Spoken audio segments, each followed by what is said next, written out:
Hello everyone. My name is Hunter and this is the iPhone 14 Pro Max. Now this video is all about the new features with this iPhone and my experience with them in the last 6 months. All of the features such as the dynamic island, always on display, action mode, emergency SOS via satellite, and crash detection. Also, if you're looking for a specific topic about the iPhone 14 Pro Max, I've added chapters in the description down below for each topic. So hopefully you find what you're looking for. Inside the box, you will find this big slab of aluminum and a USB-C to Lightning charging cable. There, of course, isn't a USB-C charging block or earpods in the box, as has been the case for the last few years, so you're going to have to buy this separately. Now, on to the phone itself. These cameras are huge. They are so big, they almost reach past the Apple logo in the middle of the phone, as you see here. It's not really a complaint, it's just so funny how big these cameras on the iPhone have gotten over the last few years. And there are rumors that the iPhone 15 is going to have even bigger cameras, so I can't wait to see that. The iPhone 14 lineup does not come with a physical SIM card anymore. It is now exclusively eSIM for the iPhones. Well, at least for the US. Now, this won't be much trouble for you at all unless you travel a lot. And from what I see online, whether or not switching eSIMs is easier than switching a normal SIM card depends on how lucky you are that day. When I first got my iPhone 14 Pro Max back in September, I was a little disappointed with the battery life. I mean, I would have to put it on charge about an hour or two before I went to bed every single night so it didn't die.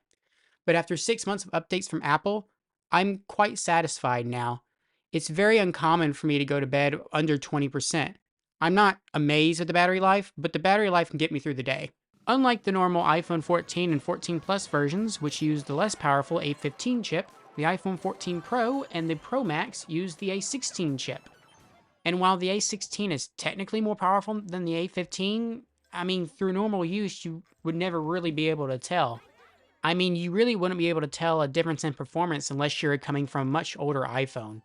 But the A16 chip, of course, works very well for all your productivity and your games and stuff like that. So you're going to be completely fine with this chip. This is the headlining feature of the iPhone 14 Pros, the dynamic island. I thought it was kind of weird that they named the notch at first, but as soon as I saw what it could do, I started to warm up to the name. The camera and the speaker are in the dynamic island, but considering the color of the island is black and the iPhone screen is OLED, you can't see either of them unless you're outside in the daylight. Then it's pretty apparent. The dynamic island can put the actions of certain apps inside to hopefully make productivity easier. And for the most part, it does. When you set a timer, it can shoot up into the dynamic island to give you your remaining time whenever you're on the phone. When you listen to music, the album artwork in a waveform will show up in the dynamic island to show you that there is music playing and give you an easy access to the music controls. This works on just about any app such as Spotify, Prime Music, YouTube Music, and of course, Apple Music. When you tap the dynamic island, you will be taken back to the music's app, and when you long press the dynamic island, the music controls open up. Some people think that this feels a bit backwards, that a tap should open the controls and a long press should open up the app, and while I've gotten used to it, I do wish there was kind of an option to switch it up in the settings. Also, you can see sports scores in the dynamic island by going to the Apple TV app, clicking on a live game, and clicking on the follow prompt. More examples for uses of the dynamic island is that you can use it for phone calls. You can use it to get directions in your maps. It can show you when you've turned your ring on and off. It can show you your battery of your AirPods when you connect them to your iPhone. But I will say the best thing this dynamic island has done is get rid of the low battery prompt that takes up the middle of the screen and it puts it into the dynamic island. Thank you.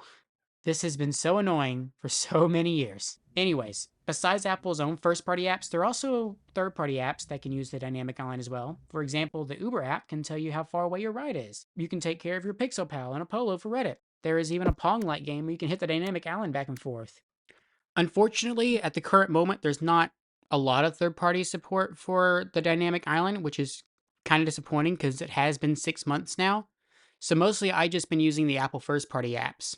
Now you can also use 2 apps in the dynamic island at once. For example, if you use music and you use a timer at the same time, it'll put one in a big bubble and one in a little small bubble, so you can control them at both at the same time. The dynamic island definitely makes using the iPhone easier, but truthfully, I don't consider it a main reason to upgrade. I love the dynamic island, but I don't think having a timer at the top of your phone is worth over $1,000. The always-on display is the next biggest new exclusive feature of the iPhone 14 Pros. All this really does is dim your iPhone's lock screen when your phone is off. You can still see the time, widgets, notifications, and your wallpaper.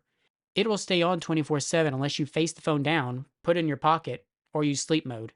If you have an Apple Watch, the iPhone can turn off its screen completely when you leave the room and turn back on when you enter the room again. When the iPhone 14 Pros came out, the always-on display was shown to run down the battery, but after 6 months of updates, this seems to be improved, but not all fixed. If you're worried about your battery being run down due to the always-on display, there is an option in the settings to turn it off completely. In late 2022, Apple came out with an update to be able to turn off wallpaper and/or notifications as well in the settings. I've been using my iPhone with only the wallpaper off and the notifications, widgets, and time on, and I think it has helped save quite a bit of battery. The iPhone 14 lineup has a new feature called crash detection. The iPhone can use its sensors to detect whether or not you've been in a car crash or not. Now, despite my physical appearance, I haven't exactly had a chance to test out this feature yet. There have been multiple reports that this feature has saved lives, but this feature has also been accidentally triggered many times, most noticeably on roller coasters, and on occasion from people skiing. Apple has put out many updates since the iPhones come out to counter these false triggers. Improved crash detection has been mentioned in just about every update in its patch notes. The iPhone has another safety feature called Emergency SOS via satellite. If you are lost and don't have access to Wi-Fi or cellular, you can connect to a satellite to contact authorities. If you happen to get lost on the side of a mountain cliff, like in this ad from Apple, you may need this feature. Now, I don't know if you noticed, but I'm currently in a place some people like to call outside, because strangely, that's where the satellites are located. And I'm going to test out the emergency SOS satellite. iPhone can help in emergency when a call won't come through using satellites. You can, during an emergency, or answer emergency questions that will help you get the assistance you need faster. Perfect. So we'll test the satellite connection. We need to temporarily turn off cellular to test satellite connection. So we'll do that. And now it's trying to find the satellite wherever it is. It has found the satellite and is right behind me. So you point it at the satellite. So it's going to ask you a few questions, a few general questions, so you can get the information that you need to get to authorities as quickly as possible. So it's saying, what is your location?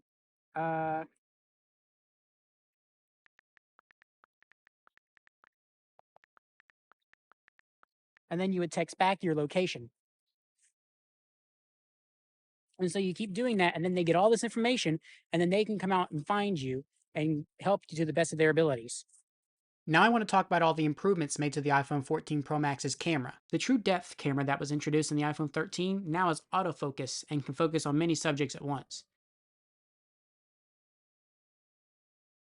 And also, cinematic mode can now record in 24 FPS. But probably the biggest upgrade is that 48 megapixel camera.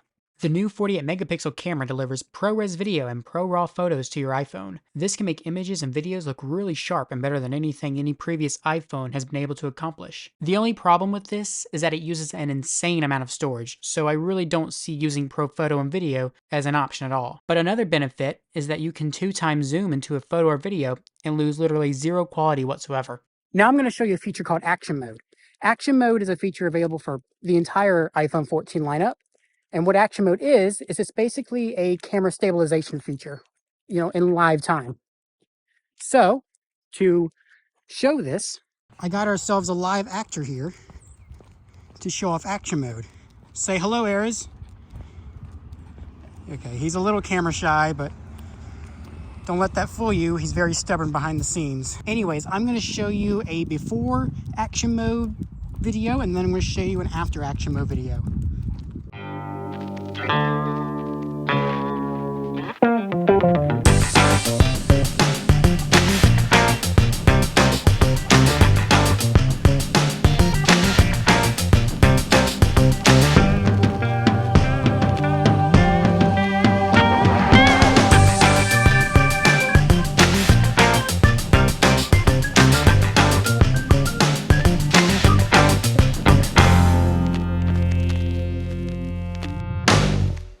The iPhone 14 Pro Max is essentially a great phone.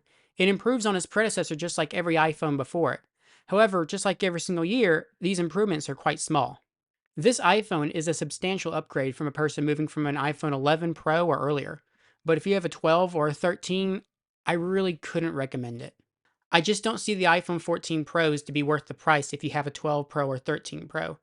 I upgraded 6 months ago from my iPhone 11, and I found it to be a very substantial upgrade. I do thank you for watching this video. I would love to do more tech reviews in the future, but technology is a very expensive topic for a YouTube channel with only 5 subscribers. So I would really appreciate it if you subscribe to this channel. It would really help me out. And as this is my second review of a product ever, I would really appreciate some feedback in the comments. Things that I missed, topics that I should mention next time, or just improvements I can make on the video itself. All of those comments would be helpful. But I do thank you for watching, and without further ado, goodbye.